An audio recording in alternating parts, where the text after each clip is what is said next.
Good morning, good afternoon, or good evening, whenever you're watching or listening to this, and welcome to Link Up Leaders, your direct link to leaders in supply chain and e-commerce.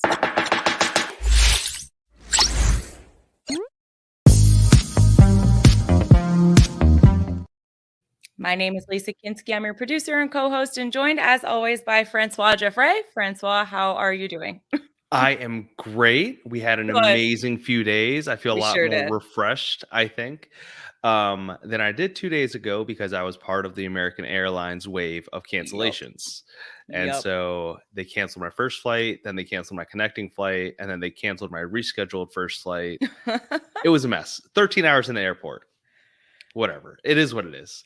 We made it to Miami. I can think of better ways to spend a Monday. There's definitely 2 or 3 better ways to spend a Monday. How are Definitely. you doing? I'm good. I'm exhausted because I did not have a problem getting into Miami, as you know. I got in there just fine, landed around 10 o'clock, went to the hangout hosted at Wizards of Wizards of Ecom by Carlos Alvarez and the Ecom Cooperative folks. And then went back to the hotel, got ready for seller's dinner, was there for a hot minute. And then as I was telling our guest, whenever I have to be up early for something really important, my brain like wakes me up every hour or two. Like, don't sleep in past time to get to catch your flight, So I did that the night before, and I didn't want to miss us getting to powwow early. So I didn't get anywhere near more than an hour and a half of sleep at a time with multiple wake ups throughout the night. So, and then I flew in last night. We couldn't get into our gate because there was a broken down fuel truck at our gate. So the pilot was just like, hang tight, folks. We don't know what's going on. And I was like, oh, this is awesome.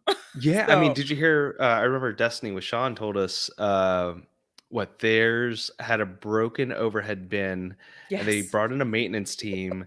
And then when they went back in, the maintenance. Well, she said there was a few people that actually went in there with official maintenance clothes, and they ended up duct taping it. So who knows what the hell was going on with the airlines nowadays? Well, and what'd she say? She was delayed a couple of hours and missed a connecting and had to hop on another flight. Right. She was in Atlanta for a while or something. Yeah. Just crazy. And then Alex also on her team just had to rent a car and drive. It was nuts.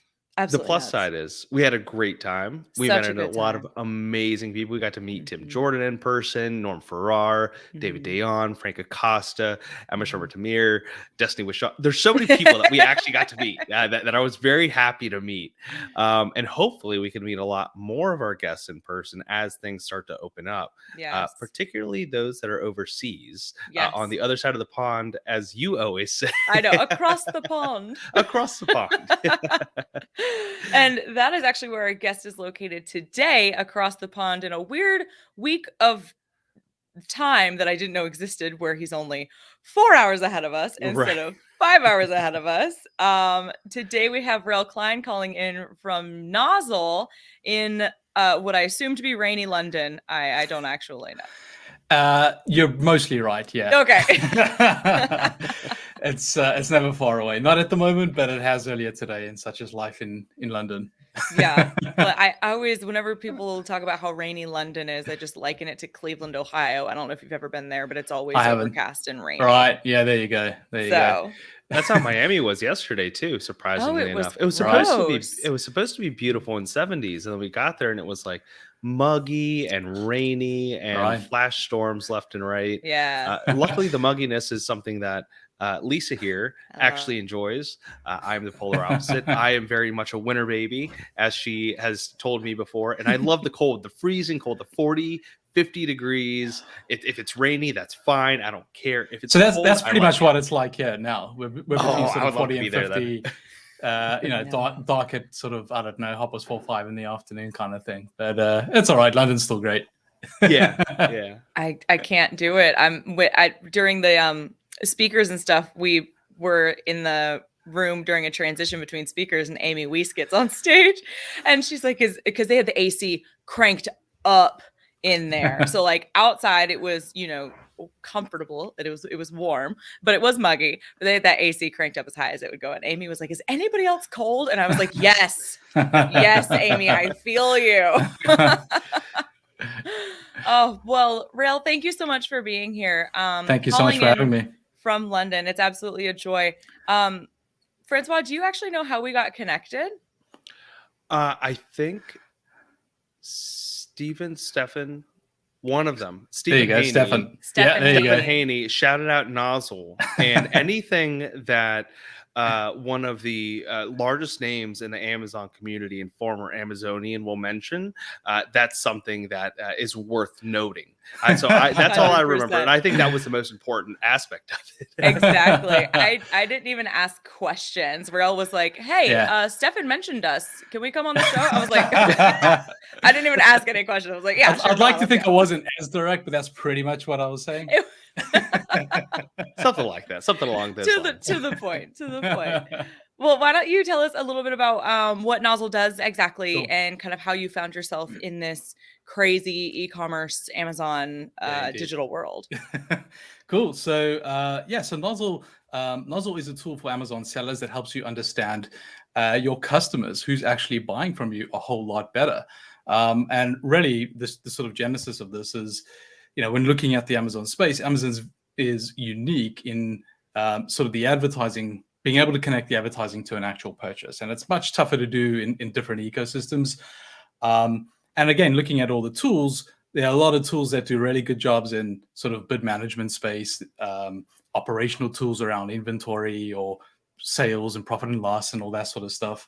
And even competitor analysis, market share, all that. But really, from my point of view and our point of view, focusing on your biggest asset, which are your customers, there's just sort of a black box, right? And so we've developed a tool that illuminates really your customers' behavior on Amazon. So how frequently are they purchasing? When are they purchasing? Some key sort of strategic metrics around customer lifetime value and essentially what to do with that information. And, as time has gone on, it's become really relevant. The competitive landscape on Amazon is just changing and becoming a lot tougher, really. And so thinking about these sort of more strategic metrics, planning for sort of medium to long term has become a lot more important. And so I think our timing's been really good in that regard. So that's what Nozzle does. My background depends how far back you want to go. I don't want to go too far back. No, well, I mean, anything that's relevant. I think a lot of it is...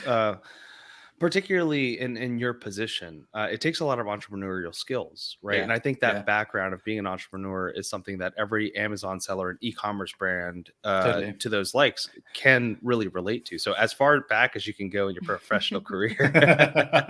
Well, I'll start, let's say, very briefly at the beginning. I actually started off in finance, sort of more quantitative finance roles. So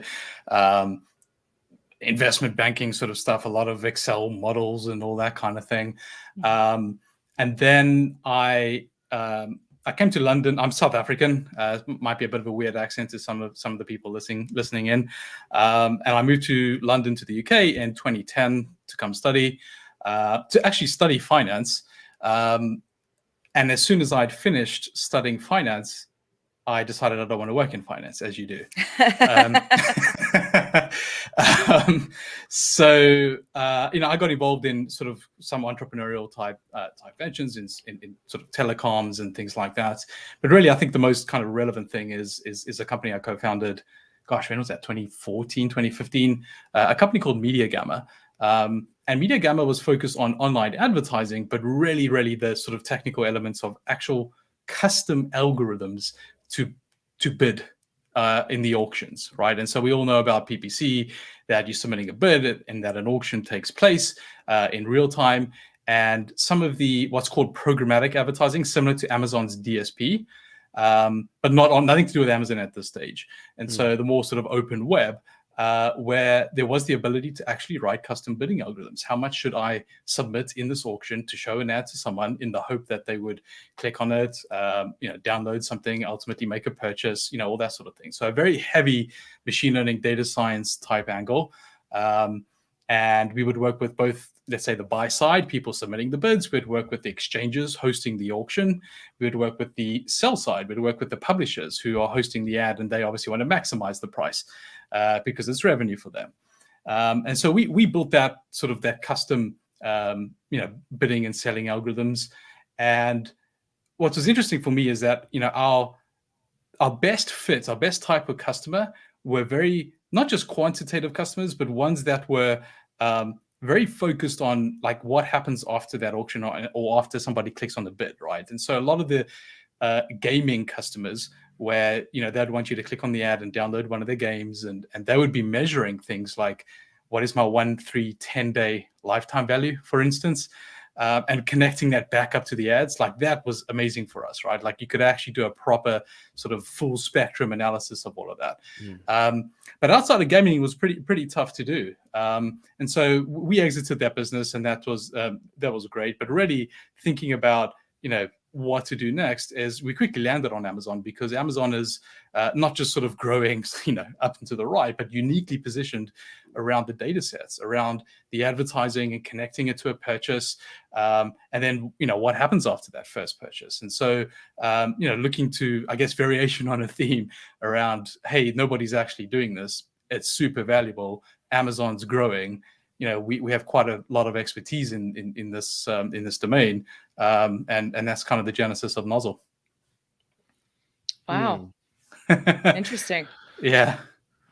I mean, it's it's just a completely different part of the customer journey, right? That after the fact aspect. Yeah, it's a black hole, right? It's absolutely in the Amazon world, at least. If you're D2C, it's a different story, right? Like this is. Maybe it's, I was going to say table stakes, maybe it's not table stakes, but it's something like that, right? Like just really trying to understand what people are doing when they're doing it, strategies about not breaking even on the first purchase, all that kind of stuff hasn't really sort of translated into the Amazon world, right? And I mean, that's exactly what we're tackling. So what does Amazon provide third-party sellers and brands that sell on Amazon in regards to consumer insights? And just for anyone that might not be fully aware about Amazon, please correct me if I'm wrong. Amazon owns all of their customers and customer data. 100%. So that's why it's really this black box. And this is why there are service providers like Nozzle. Yeah, exactly. I mean, Amazon, and that's most likely not going to change anytime soon, if ever, right? So 100% they're going to own the data and own the customer. So they will provide some insights in Seller Central. You will go into Seller Central and you can see, for instance, you can see things around a repeat purchase rate or how many repeat customers in brand analytics and things like that. But if you think about it, it's Amazon's view of the universe is very ASIN focused. It's very SKU focused. It's not customer focused. And so when they're telling you what a repeat purchase rate is for an ASIN or a product, ultimately it's not as powerful as knowing what it is for a customer, right? Like shifting the worldview to a customer centric view as opposed to a product centric view. That's really the sort of philosophical difference, I guess, on what Amazon doesn't provide at this point, and our view of the Amazon universe, really. And so I was going to say, I mean, there's like nitty gritty stuff around, what's the definition of new to brand, and it's kind of inconsistent. In some parts of brand analytics, it's kind of a quarterly definition, and if someone's buying, more than 90 days apart, that's not helpful, right? They're going to count as new to brand in both cases. On the DSP, it's 12 months. That's perhaps a little bit more useful. But so there's like going into the weeds a little bit here, but there's kind of inconsistent definitions and stuff. And really what you want is, almost a unified way of looking at it. If you're selling on sort of multi-channel, that kind of thing, then you want to be able to compare these things like for like and be able to have some flexibility on how you're doing that and the definitions. And so when you say product versus customer, do you mean like as if, let's say I buy 10 of these versus 10 people buying one of these? It doesn't give you that sort of insight? It could give you that insight, but if you go buy product A and then you go buy product B, you're not going to know about that. It might say that Francois bought or the number of repeat. It's not going to say Francois, obviously. It's never going to, or any sort of unique ID. It's just customer number. You sold, whatever. yeah, or not even, sometimes not even that, right? It'll tell you 1,000 people bought this product in this quarter, and 200 of them were repeat buyers.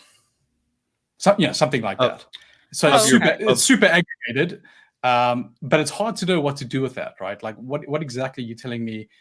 What are you telling me to do? Are you telling me how do I increase that? Or actually, I'm more interested in, does Francois first buy the mug and then go buy, I don't know, a spoon or a bigger mug, or stuff like that. And so it unlocks and we can talk about this. It just unlocks so many more things that you're able to do. I mean, again, the caveat being here, firmly staying within Amazon's terms of service. The email remarketing stuff and the abandoned carts and all those sort of tools that you would typically have available on D2C doesn't exist on the Amazon world. Although some tiny things are kind of changing, they're giving a bit more, levers, I guess, to help influence those metrics. But it's not measurable. Like, it's one thing saying, okay, you can go and, if you're launching a new product on the customer engagement tool, you can go and, to all your followers, send an email. But it's hard to measure the uplift on anything because, again, the analytics aren't there to do that. And so, there's a gap kind of between what tools are available on Amazon and actually the true metrics you need to figure out whether they're working or how to iterate on that. Yeah. Isn't it that the majority, if not very close to the majority of the sellers now on Amazon are all third-party sellers? I mean, so I know in terms of, let's say, gross like GMV numbers, it's sitting at about 55-60% of all GMV is from sellers now. Yeah. So definitely. Like, why is it that, and this could just be as simple of an answer as they want the power over the, communication. But like, if that's where the majority of the revenue is coming in from, why wouldn't they give the sellers the tools and the information necessary to increase their consumers' spend? Yeah, it's a difficult balance, I guess, between all sellers want to, I guess, redirect to your D2C, right? And so it's, if you give tools that allow people to do that, and Amazon doesn't know about it, then Amazon loses big time. So I guess they're super cautious around doing anything like that, and they're constantly, I guess, sort of clamping down on strategies that aim to do that. But again, it's not the DNA was always kind of mostly a vendor model. They've switched over, the last sort of 10 years or so in particular to the seller model. But yeah, owning the communication and really owning the data and the customer relationship legally is kind of the cardinal rule for them. But the changes are interesting. The changes around that customer engagement tool is really interesting. And just some more insights into brand metrics as well, right? Quite recently, they've announced some new metrics on sort of the storefront that you can get available via API. So those sort of data nerds and stuff like that would be really happy with that kind of thing as well. So really trying to attract brands and connected to that actually is I guess where they're heading on the advertising side as well, right? Like, it's pretty much pay to play. A lot of times you're going to have to scroll down, right, to even find the first organic result. But really, the big emphasis is on their DSP, on the programmatic offering, and that's attracting a lot of the big brand dollars. And in order to get those budgets, they're releasing a lot of the brand tools as well, right, to be able to do that. So it kind of goes hand in hand there. It's not, in many cases, it's not driven by your average seller or sort of long tail seller. It's kind of going after effectively TV budgets in many cases as well for much bigger brands. I know what Francois does. I know his shopping habits, but let me ask you, Rael, when you get served, whether it be in a Google search or in Amazon, if you see sponsored ads, do you click on those first or do you scroll down to the organic? I'm mostly an organic person, I must say. I do the same thing, but whenever we're looking for something, if we're researching something for a project or whatever, Francois is always like, pay for my click, and he deliberately clicks on. I know. It's like, who do you want the money to go to? Do you want it to go to Google? Do you want it to go to Amazon? Because often, so many times, and there's been like famous, I guess, arguments about this, right? I think, who was it? I can't remember now, but basically, you're ranking number one organically comfortably anyway. Someone's literally searching for your branded term. but yet I'm having to defend that in PPC from other people. Like, this is a tax effectively. So, so that's kind of grew up, I guess, on, or at least originated in the Google world. But similar thing applies, I guess, to Amazon as well. Like, I've done all the hard work around building the brand, and people are actively searching for it. But then, the other side of it is consumer choice, right, as well. So, if you give an opportunity for a competitor to get a look in, to widen the choice from the consumer, there is an argument, I guess, at least in the beginning, that that it could be to the consumer's benefit ultimately, which is where Amazon's always, the most customer friendly sort of company in the world is their mantra, right?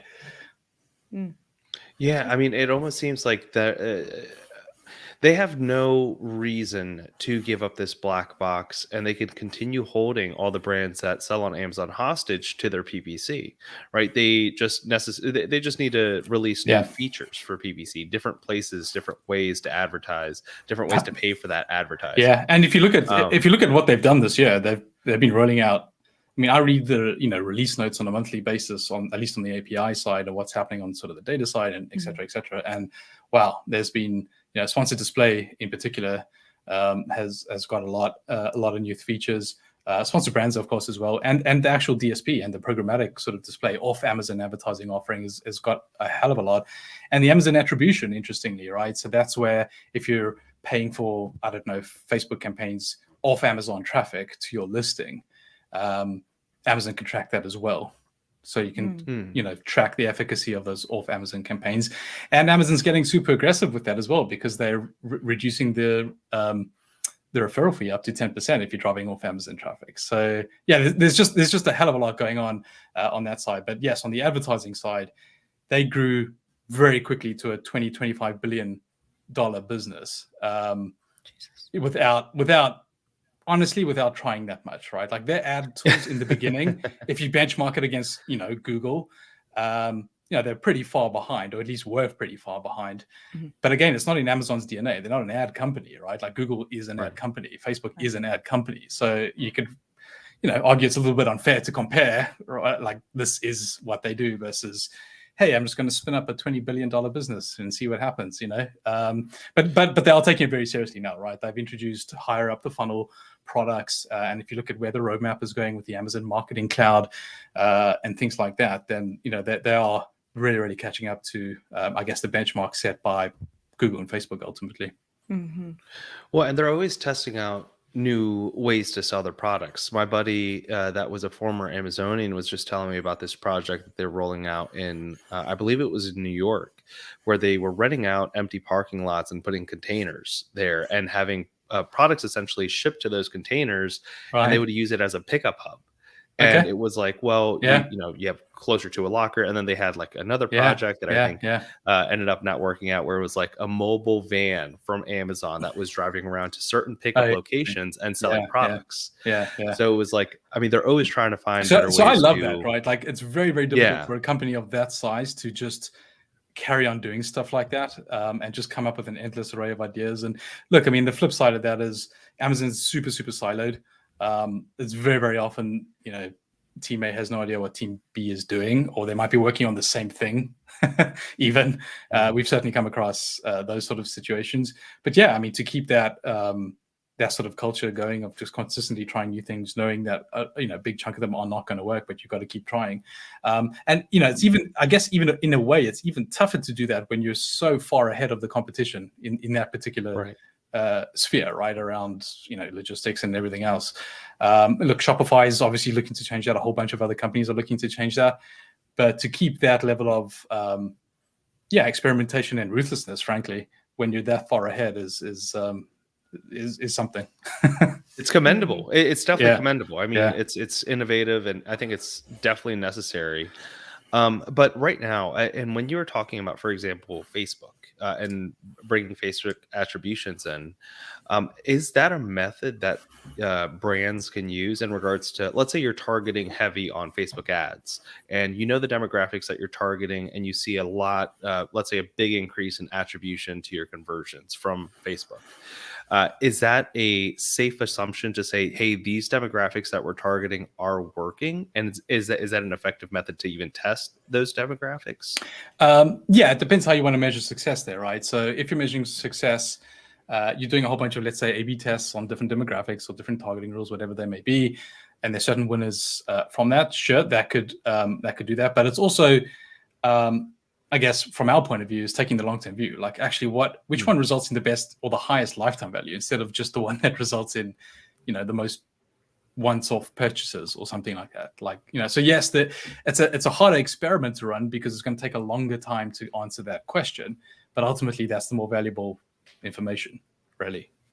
And so how, I guess, does your tool help them understand the customer lifetime value when Amazon makes it so hard to even track who's buying what? The way that I see Amazon, especially Amazon advertising, is they always want you to gain a new customer, and that's why they always want you to invest in more advertising.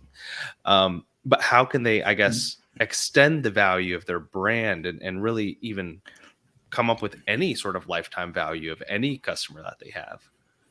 So how can Amazon do that, or how do other people do that? Well, I know how they can do it, but I guess how do you? So how do you help brands do that? Yeah, so there's information in the APIs, again, sort of completely terms of service compliant, that will allow you to assign a particular order to a unique identifier. So there's no personally identifiable information, nothing along those lines. But you ultimately want to join together all the purchases of an individual or a cohort, right? So everybody who bought in, the month of October or whatever it may be, who bought this product first, what happened to them, over the next 3 or 6 months? How many of them made another order? Was it the same product again and again? Did they end up subscribing and saving? What is the retention rate of those customers? And really the main, I guess, so what from all that information is it feeds back into your customer acquisition strategy, right? The lifetime value and the acquisition strategy are two sides of the same coin. The more that people spend with you, or the more frequent purchases they make, the higher the AOVs or whatever it may be, obviously means the more you can afford to spend to acquire somebody. And so translating that back into your customer acquisition strategy, be it, I guess, mostly on the advertising side, that's the real value of that sort of information. You can also we do a lot of work around things like trial conversions, for instance. So people who have, let's say, a small version or a mini version of their product, it's meant to introduce people to the brand. They don't really make any money off it, and the hope is they're going to buy again. Does that actually happen, right? I mean, we've come across both extremes where it doesn't work. I mean, people either don't buy again or they just keep buying trial versions. And on the other hand, we've had, a lot of, 35-40% conversion rate to the full product, and they're wildly profitable. So, being able to measure those things is super useful. Or if you're selling supplements, let's say it's a month supply, a 30-day supply.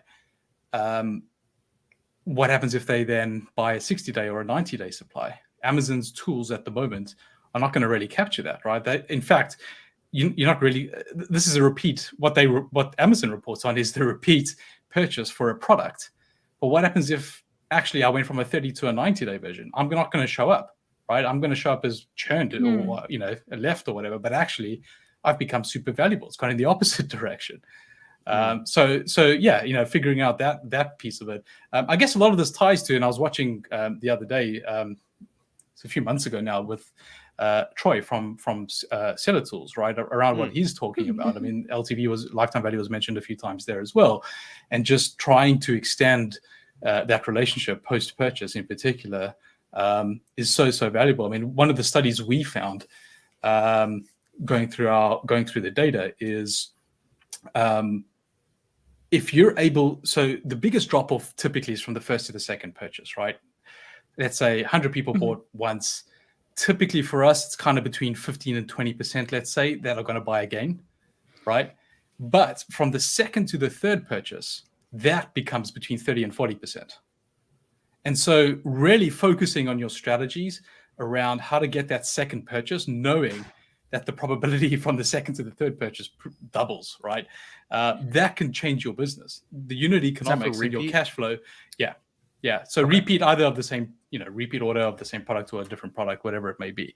But just getting that person to buy again is so material to your business in terms of, even just cash flow, even, right? Like those sorts of things. And so anything you can do around, whether it's sponsored display, remarketing campaigns, or some of the, I guess, techniques that Troy mentioned around tutorials or whatever it may be. I mean, like anything to get that second purchase, and knowing that the probability of a third purchase is just so much higher from second to the third, is so much higher from the first to the second, right? So employing those sort of strategies and actually being able to track the results of what happens and how that can transform your business, those are the sorts of use cases we're after. I mean, that's really, really sort of transformative stuff. Now, is there any way to capture, and I think this is especially important nowadays with Amazon PPC becoming so expensive and just advertising becoming so competitive, is there any way to track consumers on your D2C, let's say Shopify store, that originated from Amazon? Yeah, so I guess the short answer is technically you could, but you'll run into terms of service issues really on a super strict reading of that. Now it depends how you've acquired them. Sometimes, I mean, if you've done it in a terms of service compliant way, you just got to be careful around that, I guess, is what I'm saying. You can do it. You just got to be careful how it's done, and whether you get a representative sample set as a result of that. But it sure, absolutely can be done. And I mean, interestingly for us, I mean, just sort of anecdotally from some of our customers chatting to them and their experiences, by and large, Amazon does not cannibalize your D2C.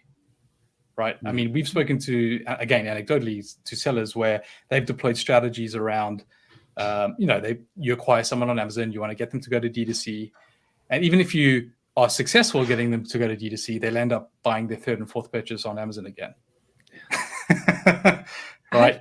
I've even seen some brands that forego like selling through their own site altogether, and they either just do Amazon or other retailers like these water bottles, the Contigo brand. I love them. I have a niece who just loves to close this thing and open it back up. They have kids ones. I'm getting them for her for Christmas. But I went to go order them, and now knowing all the things that I do, I was like, well, I'm gonna go direct to them, and I couldn't. There's no order button. It's just you can get it through like Kohl's, Amazon for sure, like Walmart, like REI or something like that. I mean, that's just I mean, an interesting decision. Yeah, if you're going to do D2C, you need to do it properly. It's a different, almost organizational structure, DNA in a way as well. And yeah, I mean, absolutely, a lot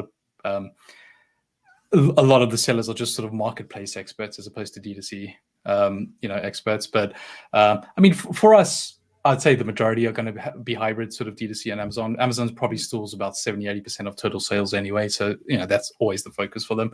But yeah, out of the stuff we've seen, most of the time, Amazon does not even cannibalize, which is interesting. You're just capturing demand that, by and large, you wouldn't have got anyway.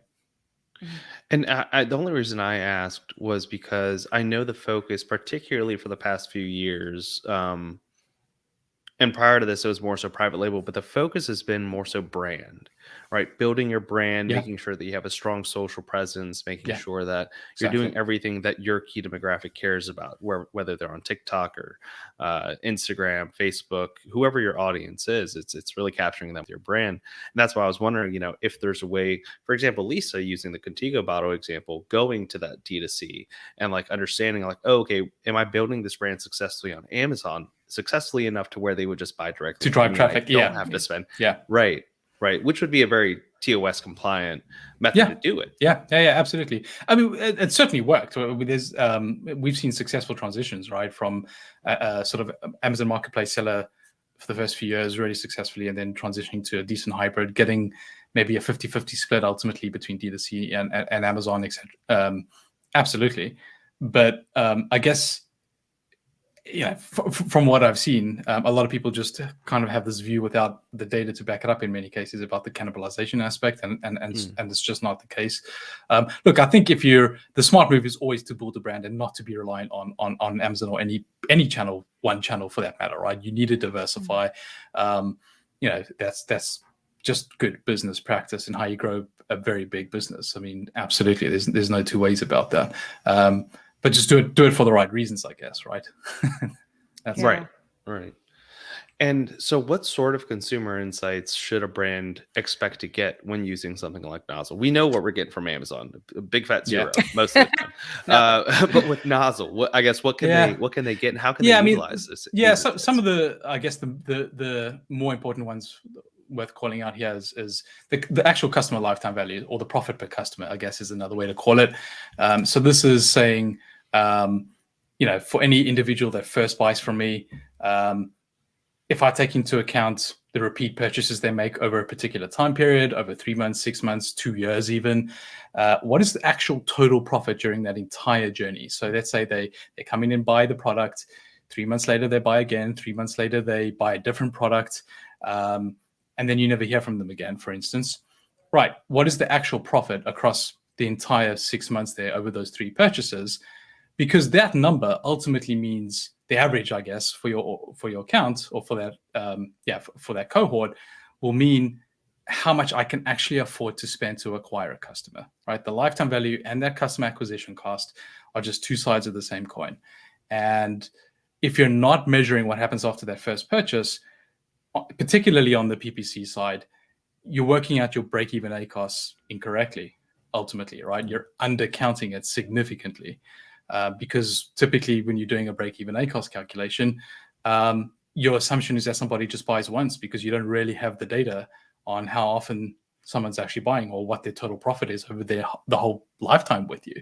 So we've come across cases, for instance, where their break-even ACoS, I don't know, I'm making up numbers, but let's say 25% or something, and we're saying to them, hey, if you just had to wait 6 months to break even, that 25% break-even ACoS now becomes like 78%, like a real jump because of all those repurchases.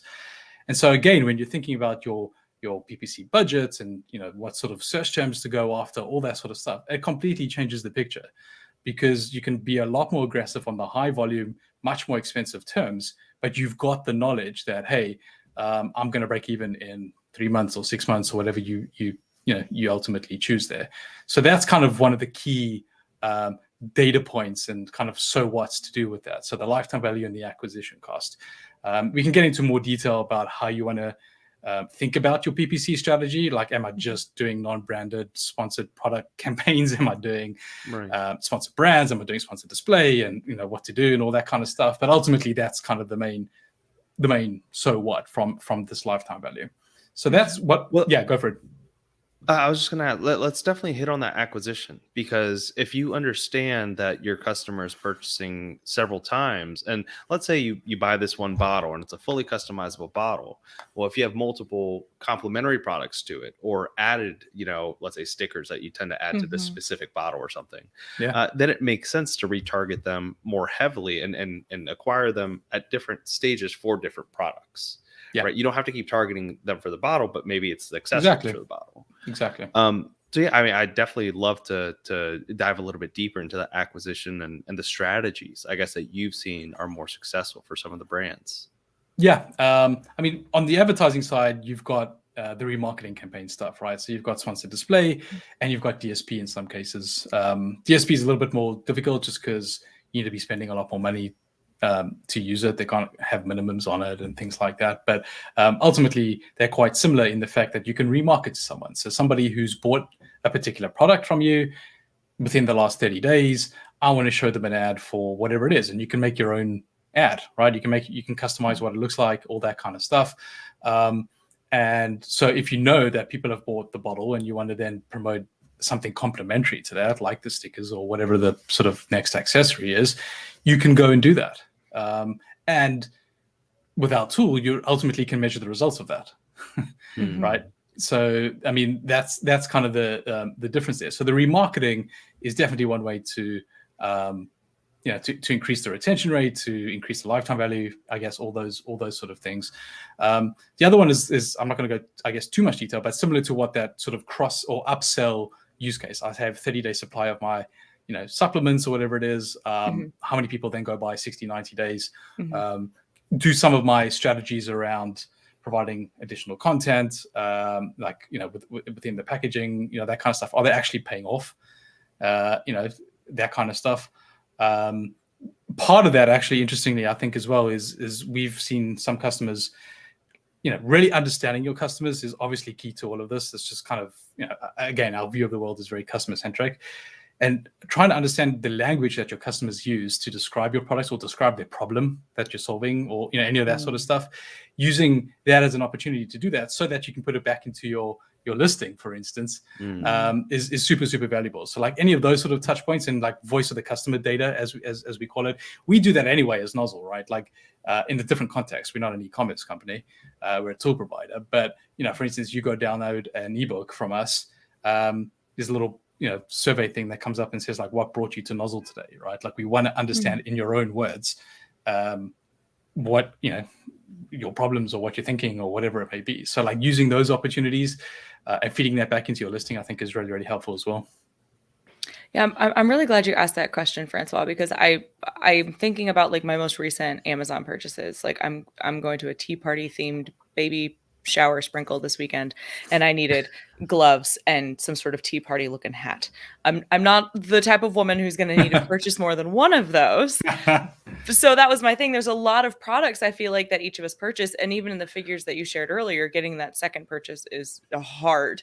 What you could do to kind of increase that customer lifetime value. So that's I'm glad you touched on that. I'm curious, do you guys have any figures on if repeat purchases went up during quarantine with so many people doing more shopping online? Like did that percentage of getting second and third purchases kind of go up across the board over the last 18 months? The short answer is yes. We've definitely noticed a drop off this year in particular, probably from Q2 onwards, I would say. Okay. I guess when sort of correlates when a lot of countries were opening up out of lockdowns and things like that. So we've definitely noticed a decrease in repeat order rates, across the board. Different sectors for different things, right? So like supplements are quite steady. I mean, that is quite close to a subscription. Like after somebody, and so supplements, for instance, honestly, after 4 purchases, the repeat order rate is like 85%, right? Okay. Like someone's just locked in for a very long time. That makes sense. You're hardly losing customers at that point. Whereas something like health and beauty, it's a little bit tougher, right? It takes 6 to 7 purchases to really hit like a 80% retention rate, right? So there's a lot more. Interesting. So there's like those sort of trends are quite interesting to see as well. Health and beauty, people hop across categories a lot more than most other categories. So I might start with the face cream and then I'm doing sort of a hand cream or something else like that. Whereas supplements are, I started off on vitamin C. I'm pretty dedicated to vitamin C. Yeah, I would think that the health and beauty would be a lot lower of a number though, between 6 and 7, to kind of really lock them in, because especially as somebody who has a routine, when I find the thing that works, I stick with the thing. I've been using the same moisturizer for I don't know how many years. And when I say 6 or 7, that's to hit like an 80% retention, right? That's really to like hit a very, very high number.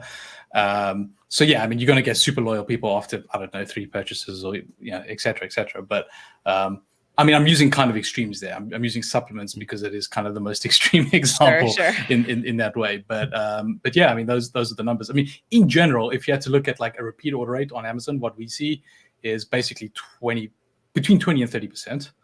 And if you compare that to D2C, it's obviously lower than D2C. D2C might be pushing, I don't know, 30 to 40 or something like that. But because Amazon doesn't have the tools to abandon carts and all the other stuff that the email remarketing and whatever else to kind of push that number up. So between 20 to 30% is mostly what we see as in general. Obviously, we see outliers around some. I think it's a pet food company that I mean, that's like 40% and kind of crazy. But yeah, I mean, those are kind of benchmark numbers. Now, is there any, like, we talked before, like in the example of the water bottle, if you're selling somebody the bottle, you can sell them the existing accessories that you sell. Is there any insights that Amazon sellers can get through Nozzle that would help them about the consumer that would help them to determine what product to maybe roll out next, like what complementary product to add to their SKUs or their brand? Yeah, I mean, I guess for us, we're focused on the sellers data sets. Like we're not going to say join the data across sellers, right? Like sellers don't want that, and we wouldn't do that. We could, so if we were able to say, hey, someone just bought something from your competitor, that's super powerful, but it's not something we want to do. Gotcha. Sellers trust is kind of the main thing for us here. So we just focus on the sellers on data sets. So to answer your question, what we would be doing is encouraging them to run trials ultimately, right? Because you can run these experiments, and we can track exactly what's going on. Like, did this work, didn't work? We've had, let's say, coffee brands that have a bundle of 5 different flavors, and they want to know what the most popular follow-up purchase is. Like, is it this particular flavor that they're the most interested in, or actually nobody buys this flavor? I don't really make much money from it. Like, I'm just going to kill that ASIN, right? Mm-hmm. Like that kind of thing. So it's more around those sort of insights that we can set up the experiment and track how it's doing, kind of thing, rather than saying, they bought your brand and then they went to a competitor's brand, which was complementary or an accessory from a competitor, kind of thing. Right. That's just, I guess, just draws a line for us, right? Like of sort of the seller trust. They're like, building trust is the main thing for us, so we wouldn't want to breach that. Gotcha. Okay. Sorry, I cut you off. I guess that just creates a signal for them. I think if after they purchase 3 or 4 times and it's a repeat type of purchase, like a supplement, and they all of a sudden stop, there's got to be a reason. If you notice Something a big happened. drop at a certain point, it could be quality drop off. That's when you talk to your supplier. You see see a lot of bad reviews come in at the same time. I mean, there's different ways I think that you could use this. So when something like that happens, the first thing we would do is a competitor analysis. Did something happen on the price? Is there a new entrant that came in? Actually, if somebody subscribe and save, and there was some, mess up on the subscribe and save, they didn't, they need their order like on the 30th, because if I don't get it, I don't actually have something to take the next day. Mm-hmm. If some issue happened there, that could be a signal for churn as well, right? Of somebody sort of looking somewhere else. Oh yeah. So we would look into like those sorts of issues. Just what's going on in the market, or is there some issue around subscribe and save, especially for supplements, because there's quite a strong SNS base for them. Mm-hmm. And does this differentiate? Let's say you have other sellers selling under your listing. Does this separate the data? No. So this is going to take into account, I mean, you need a high buy box percentage ultimately, right? Because ultimately, if you don't have that buy box, the sale goes to another seller, and you're not going to get that because it's not your sale, right? We will get the data from the seller's sales only, let's say. The seller's okay. Yeah. No, that I mean, sense. pretty much all the sellers we work with are not going to have resellers and that going on. It does obviously happen, but most of what the customers we are working with don't have those sort of endemic reseller issues, or have pretty buy box percentages comfortably in the 90s, I would say. Got it. Gotcha. Yeah, I mean, the more complex their channel distribution gets, also the higher the percentage that can happen, right? You have 100%. Really good sales, some are 100%. offline, and some wholesaler is selling for a reduced rate. It could be a number of reasons. Yeah, we have come across a case where, with one of their partners, they've both signed up to Nozzle, and actually in that case we can join the data and tell the full picture. Okay. Yeah. You mentioned something earlier, and that was a benchmark. Yes. How would a brand actually start to create a benchmark using Nozzle? And I guess, are there best practices? And I only ask this because there's so many different campaigns you could be running simultaneously when you're bringing Nozzle in, where it could just skew that data. Yeah, I mean, absolutely. So, I mean, when we're talking benchmarks, we're talking, what's happening in.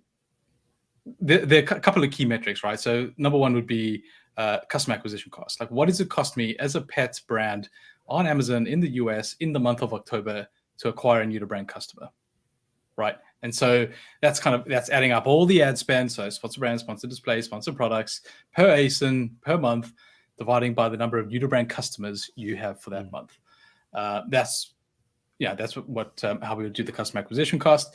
And then, that's kind of an index, right? And say, okay, that's cost me whatever it is, $10. Well, for pet brands these days, it's more than that. So this is kind of what's happening in the month of, let's say, October, and how am I comparing to that? But then obviously you need to contextualize it, because I might be, as you say, to your point, doing a specific campaign or trying a particular experiment for the month of October. So, is it particularly comparable? But, the data is there to say, like, what's happening in my category for the month of October. And we could split it out. We're aiming to split it out, not just for like pets, but pet supplements, or just go one level deeper, right? To just get a more realistic or relevant benchmark there as well. So the customer acquisition cost is a really useful benchmark just to understand what's happening. It's because people are talking about CPCs are increasing, and that's true. But for us, it's a question of, well, let's go deeper, right? It's not just CPCs are increasing; it's actually the cost of acquiring a new customer that's increasing as well. Let's follow it as far down as we can actually do that, right? To go all the way and report on that. And then also just what's happening in terms of, let's say, retention rates. Like, how am I doing in terms of retention compared to the industry benchmark? This is such a critical metric that if you're, in the top 30% in your category on retention, that is a complete game changer. You have an absolute winning business, and you can outspend your competitors, and you've got longevity and all that, building a brand and all those sort of things. Like, how do I compare in terms of customer retention? Also, for those sort of sellers that are looking to perhaps exit, like, these are really, really important metrics that aggregators or whoever wants to sort of buy your business would value as well. Like, try prove to them that you're building a brand, and loyalty is obviously one of the main ways to do that. So it sounds like, the sooner that you're able to get Nozzle under your belt, the better, because then you could start aggregating this data and moving your company and brand in the direction that it should be moving in with the customer. Yeah, there's look, I totally get. You need to have a product that lends itself to repeat orders in the first place, right? Like, clearly, or you might have repeat orders, but they might be 4 years apart, and that's not particularly helpful. But for certain categories, health and beauty and supplements and anything pets or CPGs, all of that sort of stuff. Yeah, it's really, really critical. The APIs go back 2 years, and so we can actually go back 2 years and build up a picture of what's actually going on. So straight from the outset, you've got some pretty decent insights. However, if you've just launched your product, we obviously need a critical mass of data to, like, tell you a story. So if you've just launched, there's not going to be enough data to do to do anything, I guess, that useful. So we'd usually say it's kind of like 6 months would be the minimum before we can start actually picking up on certain patterns that we're comfortable, have a strong conviction, let's say. So yeah, and obviously if you've just got, it's useful if you just have 1 or 2 ASINs, sure. A lot of seller businesses have hero ASINs that are like 70% of total sales, right? Like 2 ASINs are just very, very skewed. But if you wanted to start doing and thinking about measuring, there's like, what are the other variations or whatever that are branched out to, like, how does it work, right? Do they come in via this ASIN and then go to that ASIN, or the other way around, or all that kind of stuff as well. So having 20 to 30 ASINs is really, really useful as well for our tool to pick up on all those sort of cross references and cross purchases. And so would that kind of be what a oh my god, I just lost my train of thought, an ideal user would look like for Nozzle? We work with, as I say, people doing anywhere, I guess, from, say, maybe 500,000 in sales per annum, all the way through to, like, 8-9 figures, and beyond, to, like, really, really big sellers as well. But I'd say sort of a sweet spot is 6 months worth of data for us to give you some really useful things. And obviously something, we've had customers who thought they had repeat purchases but didn't. But that's still useful, right? Because if you're basing a lot of your thinking on people buying again and they're not, that changes your planning and what you're selling and your ASIN portfolio and all that sort of stuff as well. So your entire strategy. Yeah, I did mean that we only worked with them for a month, but it's fine. It's it is what it is, and it's still super valuable for that seller. Right. For sure. And we have I cut you off, Francois. We have time for one more question if you wanted to ask it.